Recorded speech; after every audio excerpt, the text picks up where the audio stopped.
5 फरवरी 2025 की सुबह 6:42 के आसपास अमेरिका के एक ऑफिसर ने, जिनका नाम होता है chief Michael W Banks, 23 second का एक वीडियो सोशल मीडिया एक्स पर वो अपलोड करते हैं। साथ ही एक मैसेज लिखते हैं। मैसेज में साफ साफ लिखा हुआ था कि अवैध विदेशियों को सफलतापूर्वक भारत भेज दिया गया है। जैसे ही ये वीडियो सोशल मीडिया पर वायरल होता है, अब हर जगह इसी वीडियो की चर्चा होनी शुरू हो जाती है। कुछ बच्चों की बात अगर छोड़ दी जाए तो महिलाएं हों या फिर लड़के हों या बुजुर्ग हों, कोई भी ऐसा व्यक्ति नहीं था जिसके हाथों में हथकड़ियां ना हो और पैरों में बेड़ियां ना हो। अब ये मामला सोशल मीडिया पर वायरल होता है, साथ ही न्यूज चैनल हो, अखबार हो, हर जगह पर प्रकाशित हो जाता है। संसद में इस बात की गूंज भी फैल जाती है। दरअसल अमेरिका के मिलिट्री का एक विमान जो कि अमेरिका से उड़ता है और सीधा भारत के पंजाब राज्य के अमृतसर के एयरपोर्ट पर जाकर वो उतरते हैं। अब जैसे ही वो उतरते हैं तो उनसे फिर मीडिया वाले बातचीत करना शुरू कर देते हैं कि आखिरकार तुम्हारे साथ ऐसा व्यवहार क्यों किया गया। इस बात की चर्चा इसलिए भी जोरों पर होती है क्योंकि भारत के प्रधानमंत्री नरेंद्र मोदी की अमेरिका के राष्ट्रपति डोनाल्ड ट्रंप से अच्छी दोस्ती है, और दोस्ती होने के बावजूद भी या उन्होंने भारत के वासियों के साथ ऐसा व्यवहार क्यों किया। आज की इस कहानी के माध्यम से ये जानने की, ये समझने की कोशिश करते हैं कि आखिरकार पूरा घटनाक्रम क्या है। आदाब, नमस्कार, सत श्री अकाल, मैं उस्मान सैफी। दरअसल ये कहानी शुरू होती है 22 फरवरी 2024 की सुबह 8:55 के आसपास का वाकया हो रहा होगा। अमेरिका के जॉर्जिया के मैरिएटा नाम की रहने वाली एक लड़की होती है। इसका नाम लेकेल रिले होता है, उम्र जिसकी 22 साल के आसपास होती है। वो लड़की यूनिवर्सिटी ऑफ जॉर्जिया में टहल रही थी। सुबह 8:55 के आसपास वो अपनी माँ को फ़ोन करती है। फ़ोन करने के बाद अपनी माँ से कहती है कि माँ, मैं अभी टहल रही हूँ, अभी कुछ ही देर में मैं थोड़ी रेस लगाऊंगी, दौड़ना होगा। अगर मुझसे कुछ भी बात करनी है तो तुम आराम से अभी बात कर सकती हो, क्योंकि जब मैं दौड़ूंगी, जब मैं भागूंगी, तब मैं बात नहीं कर पाऊंगी। माँ कहती है कोई इतना ज़रूरी नहीं है, इसलिए हम दोनों आपस में बाद में बात कर लेंगे। अब जब बाद में बात करने वाली बात आती है तो माँ ने जब अपनी बेटी, जिसका नाम होता है लेकेल रिले, उम्र उसकी 22 साल के आसपास होती है, जो कि नर्सिंग की पढ़ाई कर रही थी, स्टूडेंट होती है, उस लड़की को, अपनी बेटी को जब फिर से फ़ोन मिलाया जाता है तो बेटी का नंबर स्विच ऑफ हो रहा था। माँ की चिंता बढ़ जाती है, माँ परेशान हो जाती है। जब लगातार नंबर बंद आ रहा है, कोई कम्युनिकेशन नहीं हो पा रहा है, कॉन्टैक्ट नहीं हो पा रहा है, तो माँ परेशान होकर सीधा पुलिस को फ़ोन कर देती है। पुलिस से कहती है कि उसकी बेटी है, नाम उसका लेकेल रिले है ना, और वो नर्सिंग की स्टूडेंट है, और जॉर्जिया यूनिवर्सिटी से वो बेटी को ढूंढ दीजिए, तलाश कर दीजिए। जैसे ही पुलिस तक ये सूचना पहुंचती है, पुलिस इस मामले को इतना गंभीरता से लेती है, अब उस लड़की की तलाश शुरू हो जाती है। अब चाहे डॉग स्क्वाड हो, जो कुत्ते सूंघने वाले होते हैं, उनका भी सहारा लिया गया है, फॉरेंसिक टीम, सर्विलांस टीम, इन टीमों का सहारा लिया जाता है, और पुलिस टीम जगह जगह जाकर उस लड़की को ढूंढना शुरू कर देती है। आखिरकार काफी मशक्कत करने के बाद लड़की मिल जाती है, लेकिन जिस रूप में मिलती है उस बात की किसी ने कल्पना नहीं की थी। दरअसल उस लड़की की बहुत भयंकर तरीके से, बुरी तरह से उसकी हत्या कर दी जाती है, और उसकी लाश एक हैरिक झील होती है, हैरिक झील के पास ओकैनी फॉरेस्ट पार्क होता है, वहां पर उस लड़की की लाश मिल जाती है। जब लड़की को पोस्टमार्टम के लिए भेजा जाता है तो पता चलता है कि उसके साथ बहुत ही हैवानियत की गई है, उसके साथ दरिंदगी की गई है, उसको बहुत बुरी तरह से मौत दी गई है। दरअसल उस लड़की के हाथ में घड़ी बंधी होती है, और उस घड़ी से ये पता चलता है कि सुबह 9:32 पर उसने आखिरी सांस ली थी, यानी कि उसने आखिरी बार दम तोड़ा था। अब इस मामले की जो जांच पड़ताल शुरू हो जाती है, पुलिस इस मामले को गंभीरता से लेती है, और ये मामला लगातार सोशल मीडिया पर, अखबारों में, टेलीविजन, न्यूज चैनल, हर जगह सुर्खियां बनी होती हैं। अब न केवल अमेरिका बल्कि पूरी दुनिया में इस बात की चर्चा हो जाती है, और इस लड़की का नाम, जिसका नाम लेकेल रिले होता है, उसकी हत्याकांड को लेकर चर्चा शुरू हो जाती है। अब पुलिस पर लगातार दबाव बढ़ रहा था। पुलिस ने आखिरकार काफी मेहनत की, कड़ी मशक्कत की, और जो कातिल होता है, हत्यारा होता है, आखिरकार उसको पकड़ लिया जाता है। हत्यारा होता है विदेशी, जो कि जिसके देश का नाम होता है वेनेजुएला का रहने वाला था, 26 साल की उसकी उम्र है, और जोस इबारा उसका नाम होता है। आखिरकार पुलिस उसको जब गिरफ्तार करती है, उससे पूछताछ करती है, तो पूछताछ करने के बाद वहां से मौके से जो फॉरेंसिक टीम को जो सबूत मिलते हैं, वैज्ञानिक साक्ष्य जो मिलते हैं, और साक्ष्य के आधार पर जो लड़के को गिरफ्तार किया जाता है, तो पता चलता है कि ये जो अमेरिका में रह रहा है, ये अवैध रूप से रह रहा है, और अवैध रूप से रहने के बावजूद भी ये इस तरह के अपराध करता रहा है। जैसे इस पर हत्या का, अपहरण का, रेप का प्रयास, साथ ही 911 कॉल में बाधा उत्पन्न करना और जासूसी जैसे इस पर आरोप थे। पुलिस ने इसे गिरफ्तार किया। गिरफ्तार करने के बाद इसको जेल भेजा।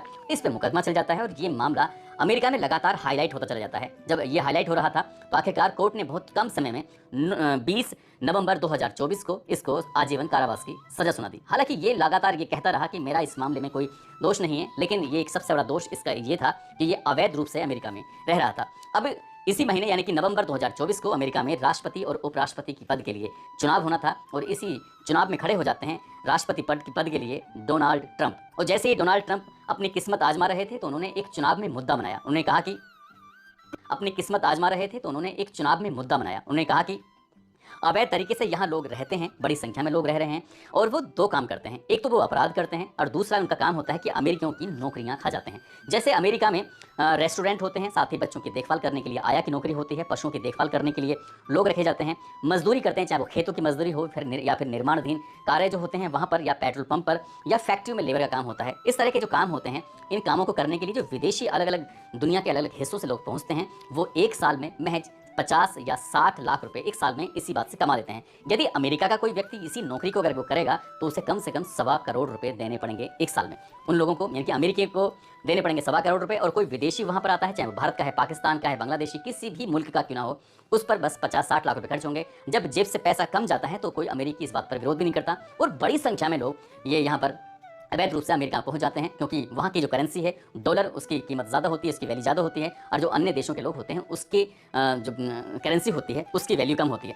अब ऐसी स्थिति में डोनाल्ड ट्रंप ने ये मुद्दा बनाया, उसने कहा कि मैं अगर राष्ट्रपति बन गया तो इन सबको जो अप्रवासी हैं, जो अवैध रूप से यहाँ पर रह रहे हैं, इन अवैध रूप से रहने वाले इलीगल लोगों को हर हाल में बाहर कर दूंगा। और ये मुद्दा बना लेता है, और मुद्दा होता है उसका, जो लड़की होती है इसका नाम होता है लैकेल रिले, उसको मुद्दा बना लेता है उसके नाम का, क्योंकि जिस तरह से उस लड़की के साथ हत्या होती है, उसके साथ दुराचार होता है, ये मुद्दा बन जाता है। और ये मुद्दा इतनी तेजी के साथ घर घर पहुंच जाता है, लोगों तक पहुंच जाता है, लोगों को विश्वास दिलाया जाता है कि तुम्हें तुम्हारी नौकरियां भी मिलेंगी, तुम्हारे साथ जो गलत हो रहा है वो भी नहीं होगा, जो तुम्हारी नौकरियां दूसरे लोग हड़प लेते हैं, अवैध रूप से यहाँ पर रह रहे हैं, उनको यहाँ से बाहर कर दिया जाएगा।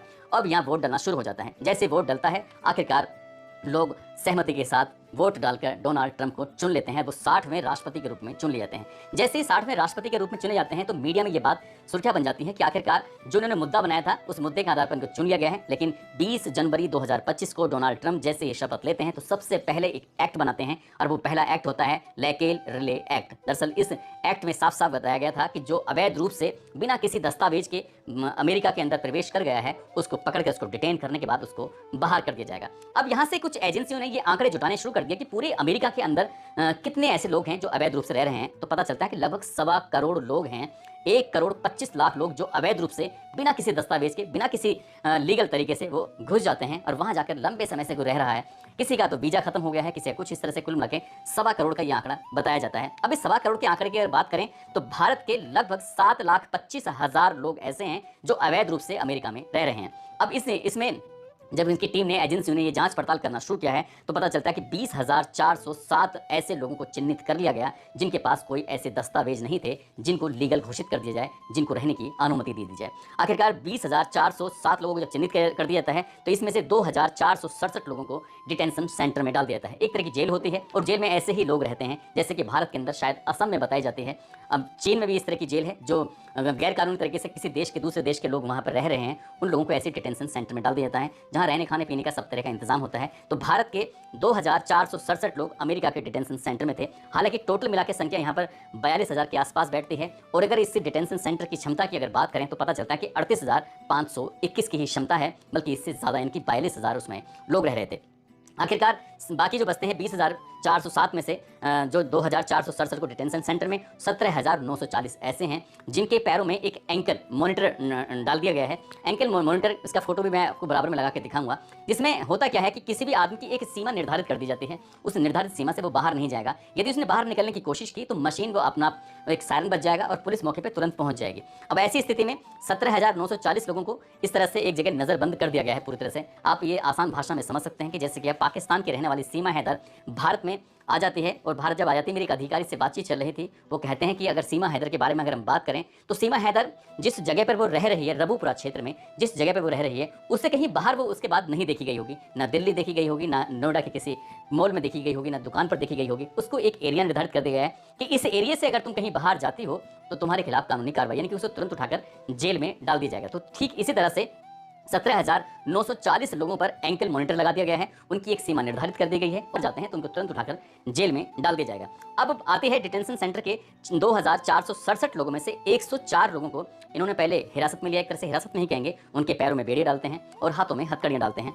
ये 4 फरवरी 2025 की सुबह टेक्सास के सैन एंटोनियो से मिलिट्री का एक विमान तैयार किया जाता है, और मिलिट्री के विमान में उसको इन 104 लोगों को बिठाया जाता है।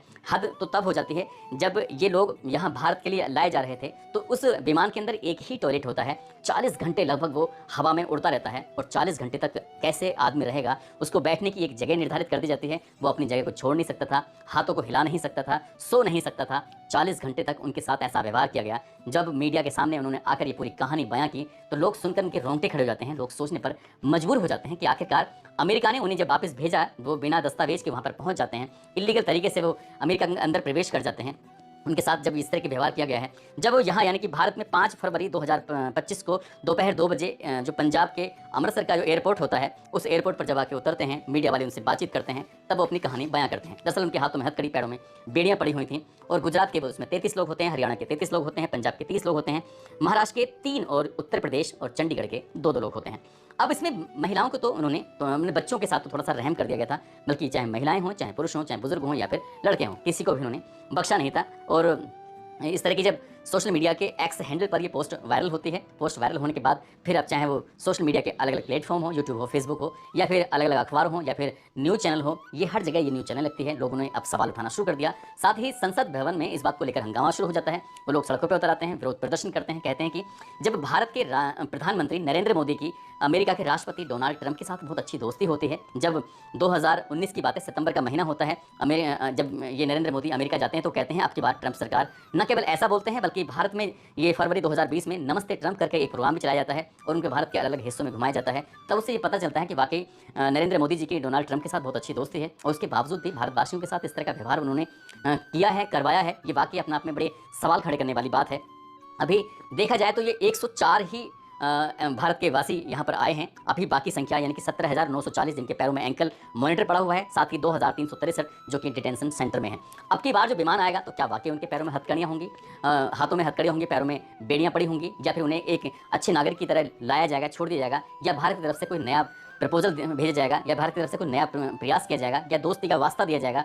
ये तो खैर भविष्य के घर में छिपा है, आगे क्या होने वाला है क्या नहीं होने वाला है। लेकिन इससे बड़ी संख्या में लोगों के सपने टूट गए हैं, जिसमें बताया जाता है कि 7,25,000 के आसपास जो अवैध रूप से वहाँ पर भारत के लोग हैं। ये बताया जाता है कि कोई भी व्यक्ति जब वहाँ प्रवेश करता है, जाता है, तो अवैध रूप से जाने में भी उसको 50 से 60 लाख रुपए खर्च हो जाते हैं। और एक मिडिल फैमिली का एक व्यक्ति जो ज़्यादा पढ़ा लिखा नहीं है, या तो उसे अपनी ज़मीन बेचनी पड़ती है, या फिर उसे अपने घर गिरवी रखना पड़ता है, या फिर अपनी माँ के गहने गिरवी रखने पड़ते हैं, तब जाके वो सपने देखता है। और वो इस अलग अलग रास्तों से लगभग महीने 1.5 महीने की यात्रा के बाद वो किस तरकीब से अमेरिका पहुँच तो जाता है और वहाँ जाने के बाद वो रहना शुरू कर देता है। हालांकि वो पैसे वो 1 साल में कमा लेता है, लेकिन आगे भविष्य में इस तरह के मामले शायद सुनने को नहीं मिलेंगे कि ये अवैध रूप से इस तरह से जाने का। और ये जो भी है, ये इसे डोंकी एक फिल्म भी आई थी, शाहरुख खान के ऊपर फिल्म बनाई गई थी कि किस तरह से लोग डंकी यानी कि गलत अवैध तरीके से वहाँ प्रवेश कर जाते हैं और रहते हैं।